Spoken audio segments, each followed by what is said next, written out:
Hey, what is up YouTube? Today's video, I'm going to go over the top 5 nerfs found in Crucible League. Now, usually I do a video to summarize all of the changes, but I decided I'm going to split it up into different video topics and go over each important element of the patch notes and what I actually thought about it. But if you want to have my opinion on what I think overall about the state of the game, I think Crucible is an amazing league mechanic. Lots of monster spawns, super fun, unprecedented amounts of character power. I mean, just look at some of the passive skill tree stuff that we actually get.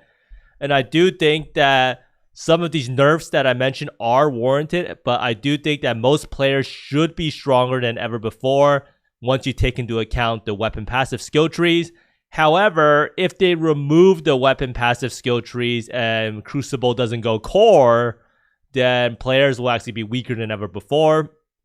And I really like the new Vol skills they added. Revamp of Breach and Abyss is super nice, even though it's not too crazy. It does make the gameplay feel a lot better.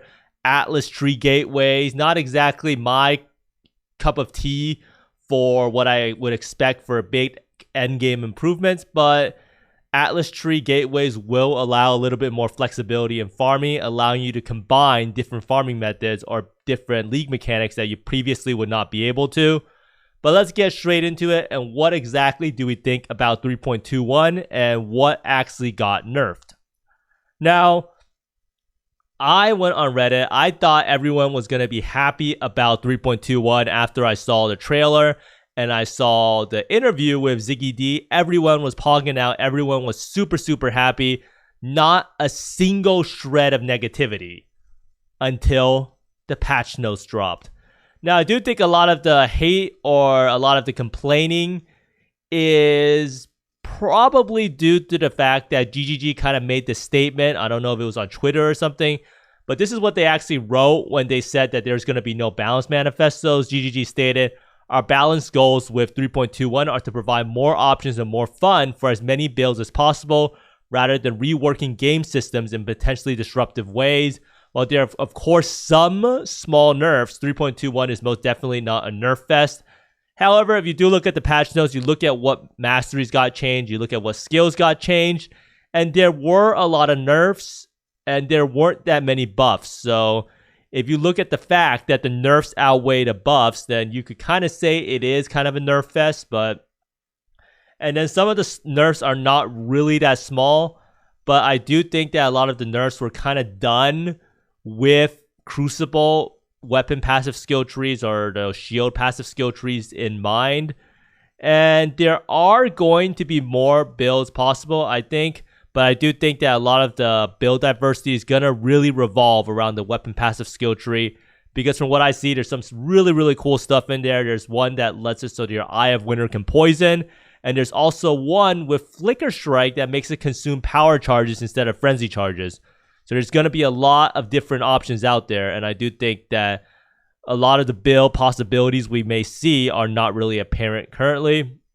But number one, for the first nerf that we're going to talk about, is no more Books of Regression. And for people who don't really know what Books of Regression actually are, they allow you to de-level your character. So if you ever see at League Start that someone reached level 0 or reached level 1, is because they use a Book of Regression when they're level 2 and they went down to level 1. In order to get a Book of Regression, you need to use an Orb of Scouring and a Score of Wisdom. Now, why is the Book of Regression even important? Why does it matter you can de-level your character? Well, one of the most popular early game farming strategies, especially at League Start, is Infinite Heist. Now, the way that Infinite Heist works is that you are able to level and then de-level your character, and every single time you level up, you can check the vendor in the Rogue Harbor and it will sell you a bunch of contracts. And this allows you to get lockpicking contracts. It allows you to just keep running heist over and over again.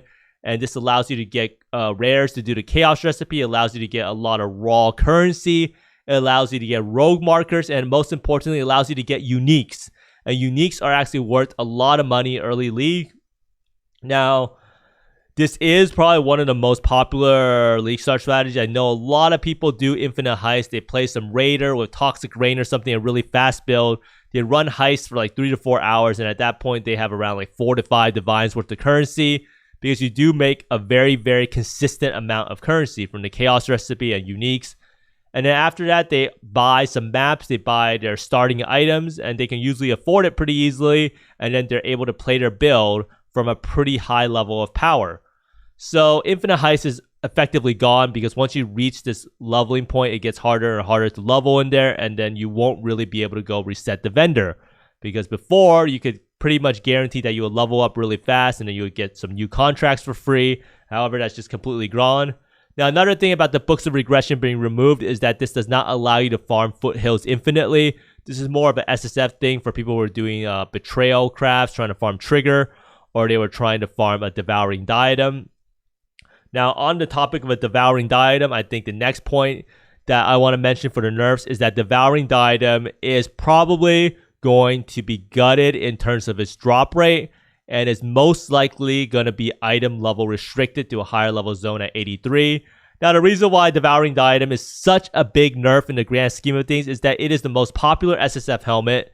It is one of the most used helmets. I'm pretty sure Devouring Diadem is like the #1 helmet used, and it's purely because it allows you to run more auras than ever. And this is because it gives you socketed gems at 25% increased reservation efficiency. And then it also gives you Eldritch Battery, and this allows you to run a Divine Blessing for one of your 50% auras. Now, one of the main ways that people were able to farm this was they were able to go to foothills, they were able to reset the zone, they were able to find the betrayal. And as long as you don't do a betrayal mission in a zone above a T3 map, and I think that's level 70, then when you run your safe house of Katarina, you have a 50% chance to drop the Devouring Diadem. The only 2 items available to drop are the Devouring Diadem over here and the Cinder Swallow Urn, the unique flask. Now, the way that GGG said that they were going to nerf it is that it says the unique item drop chances for Katarina Master of Undeath have been rebalanced. So we can probably expect that it's going to be 83, and we can probably also expect that the drop rate is going to be a lot lower than before. So maybe it's like a 10% or 5% drop rate. Now, I do think that this nerf is a great way of doing it. I don't really ever agree with nerfing an item completely when it's common. I think a better way of nerfing the item is to nerf its rarity rather than just completely gutting the item. We saw them do this with Omni in a sense, in that instead of completely destroying Omni, I mean, they kind of did gut Omni. They made it so that Omni was a lot rarer instead of just being a 25% drop rate from doing the quest invite. So overall, I think this Devouring Diadem nerf is really, really good, and it should mean that this item is going to be a chase item that's going to be relatively expensive, especially at League Start. You can probably see this item be like 5 divines, maybe even 10 divines, depending on what the drop rate actually is. Now, next up, we have the Infinite Sextant strategy. Now, this strategy is a very, very high-end strategy. However, it's a strategy that provides a lot of materials into the economy. So, GGG made it so that this Harvest Craft, and this Harvest Craft is this thing, enchant a non-unique map with map doesn't consume Sextant charges, and it costs 2,500 yellow juice. So what this means is that every single time you run a map, you can have the best Sextants possible, and you will never consume the Sextant charges no matter how many maps you end up running. Now, GGG made it so that the Harvest Craft only grants a 50% chance now instead of a 100% chance. Now, what this means is that you will have Sextants that will no longer be as expensive. The Winged Scarab Sextant reached 80 divines last league, so the Winged Scarab Sextant makes it so that like the first 3 monsters that are possessed by tormented spirits will drop a Winged Scarab. Now, this strategy is effectively more or less dead in terms of what people loved about it. So the thing about the strategy is infinite sustaining, because you will always be able to keep it up without having to interact with the trade site. So what this means is that people would run like area contains a sacred grove, and then they would do expedition perhaps. They would also do conqueror maps, and really up to what sextants you want to use. There's a lot of different high value sextants, and allows you to tailor your strategy. However, for the infinite sustaining strategies, you would do harvest, you would get more than 2,500 yellow juice back, and you would theoretically be able to keep doing it over and over again. Now, the biggest part of this is this makes it so you have to go back to the trade website or TFT to buy more of these compasses, because no matter what, you're going to run out. because even at 50%, even at a 90% chance, you would always run out compared to a 100% chance. And that kind of kills the quality of life of this farm. And what this also means is because people are less likely to do this farm, the winged scarab market is going to be a lot worse because there's going to be a lot less winged scarabs. Because I think a lot of the winged scarabs were coming from the strategy. And harvest juice is probably going to cost a lot more because a lot of people are also running the strategy with area contains the sacred grove. Now, next up we have, this is a huge change, and it is mostly a lot of nerfs. However, they did add a lot of good masteries back into the game, but some of the masteries they took out were, let's just say, GGG kind of worded it really badly. The way they mentioned it was that they took a lot of the masteries and they chose the 6 best ones while adding new ones in. However, they used this one line in that they said they moved some of the good masteries onto unique items, and I think they moved a lot of stuff onto unique items or something, because some of the stuff that they chose are definitely not the 6 best. And it's kind of sad to see this type of wording that gets used, because a lot of times, like when you think of, oh, you're going to choose the 6 best, you expect that the person's actually going to choose the 6 best instead of choosing some random stuff. So all you need to know, and this is actually one of the funniest parts about the league, is that we go to the new masteries and we go to, where is it? So right here, passive skill tree and mastery changes. The caster mastery has this thing: 25% chance to open nearby chests when you cast a spell. You cannot tell me in any world that the 6th best mastery is opening a chest when you cast a spell. Maybe if you're purely into currency, but masteries kind of got majorly fucked. So we have poison builds lost 20% effect of Wither. And then there is Chaos Dot Multi per Chaos Res is gone. Poison Mastery no longer has 20% poison duration. Lightning Masteries lost the lightning damage with non-critical strikes is lucky. This is around a 25 to 30% damage nerf for non-crit lightning builds, especially builds like Spark, and also for leveling with Lightning Arrow or something like that. You also lost non-projectile chaining lightning skills chain +1 times, and this affects skills like Arc and then also Stormbrand. And then spell suppression also lost critical strike chance increased by spell suppression %. A lot of builds literally just lost 100% crit chance for a passive point because they removed this mastery. Auras kind of suffered a lot. However, they did give back mastery in the mana reservation efficiency mastery, and it is 12%. So if you actually look right here, mana mastery, 12% increased mana reservation efficiency of skills. Now, this is kind of a buff if you only use 50% auras. However, if you use auras that have a flat value like precision or clarity or vitality or something like that, it's a relatively large nerf. However, I do think if you're using 50% auras mainly, it's kind of evens out. The points you spend, you would have to take the 2 mana nodes. And it kind of depends on where your build is on the tree and how close you are to mana nodes to take the mana reservation efficiency mastery. Now, next up, we have Elemental Mastery lost plus 15% to all Elemental res and 40% increased effect of non-damaging ailments. And the Fire build lost 20% fire damage over time multiplier. They just got rid of that. And one of the things that kind of affects Ward Loop is the fact that Flasks lost the mastery of Utility Flask, gain 1 charge every 3 seconds. And then we also lost another Flask mastery over here of Flask applied to you have 10% increased effect. Now, this is not to say that GGG only nerfed masteries, right? There are a lot of masteries that are very strong. And just to look at some of them right here, some of the ones that I really like is the Flask mastery, have recover 4% of life when you use a Flask.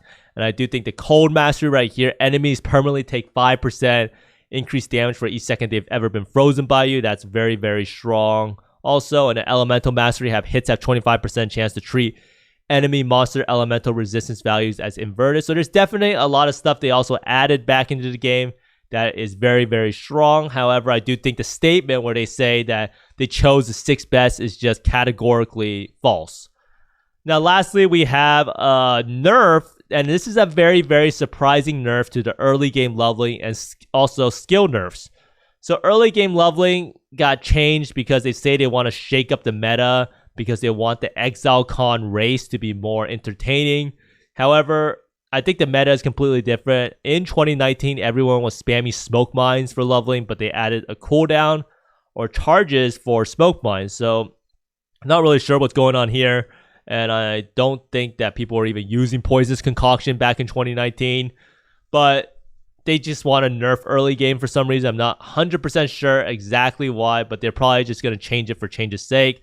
So some of the stuff they did was that they completely gutted Poison's Concoction, which is probably one of the most popular leveling skills, in a sense that Poison's Concoction now requires 1 charge per projectile.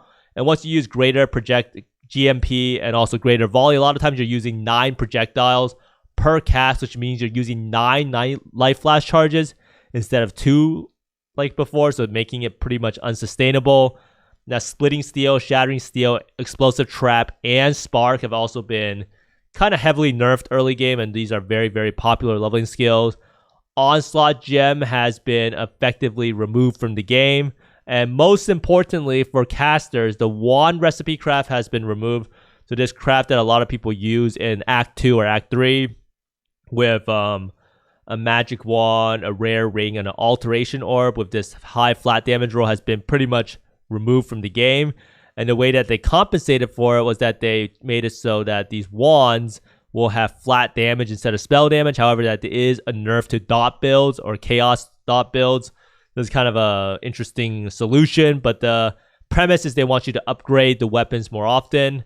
Now, next up, we have the Seismic Trap actually got completely gutted. I think Seismic Trap is no longer going to be that great of a skill because they remove Perfect Crime, and you can see Perfect Crime is a lot of damage, 10% increased damage for each trap, and then you have 25% chance for traps to trigger an additional time, and then reduced cost of skills, and then Chain Reaction got changed so that the 50% increased cooldown recovery rate has been moved to a separate node, and it's only 30% global cooldown recovery rate. So overall, Seismic has gotten a huge nerf indirectly through like Poison and Chaos Masteries, and also through the Saboteur Ascendancy changes.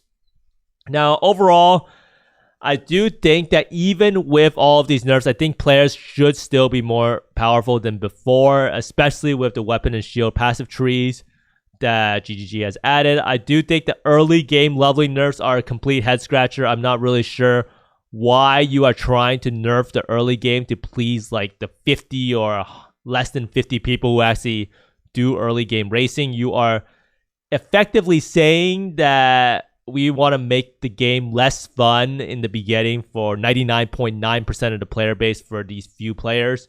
And you can see even Zizarin agrees by saying that the leveling nerf seems so strange. So many already hate leveling. Why make it worse? And that is probably the biggest like question for me, is why even nerf early game leveling in that sense.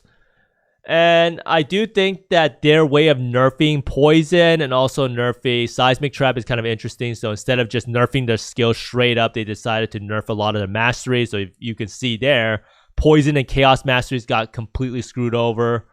And it is nice to see that Seismic Trap won't be the absolute king build in SSF Hardcore, especially for bossing. And one thing I did want to mention was that Heat Shiver has actually escaped all the nerfs, except for one caveat, is that we don't really know how rare the item is. They could theoretically adjust the rarity of certain uniques and not tell us. So keep that in mind before you make a league starter, because I do think that Heat Shiver is one of the most powerful items in the game. Let me know down in the comments below what your favorite nerf of 3.21 is, and whether you think this patch note has inspired you to level up like 40 different builds in Crucible League. But thanks for watching, everyone. I hope you find more Mirrors, Divines, and Magebloods than me, and see you next time. Bye!